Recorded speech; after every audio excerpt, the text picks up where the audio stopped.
বাটিতে কি? বাটিতে 28 চাউলের ভাত আছে আর শিং মাছের ঝোল, শতভাগ হালাল খাবার।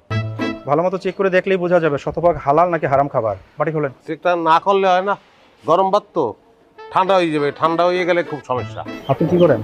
আমি বর্তমানে কিছু করি না, আমার বউ একটা চাকরি করে, আমি বউর চাকরি করি, ওই বউর খাবার লইয়ে যেতে আছে। এর আচরণ কথাবার্তা তো সন্দেহজনক। এই আপনি বাটি খোলেন। এই আর বাটি চেক করো ভালো করে, আর তাকে ভালো করে সার্চ করো। বাড়িটা খোলা আমার মনে হয় যে এটা ঠিক হইতে আছে না, বা তো কি অবৈধ হয়ে গেল দেশে, আমি বুঝলাম না কি।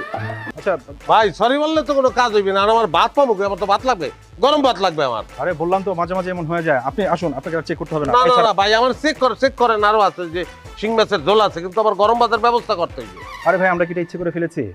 আপনি একটু ম্যানেজ করে নেন, আমরা এখন কাজ আছে। ভাই আপনারা কাজের মানুষ, আমি কাজ খুব পছন্দ করি, সব ঠিক আছে, কিন্তু আমার বউরে তো চেনেন না, তার কিন্তু অনেক রাগ।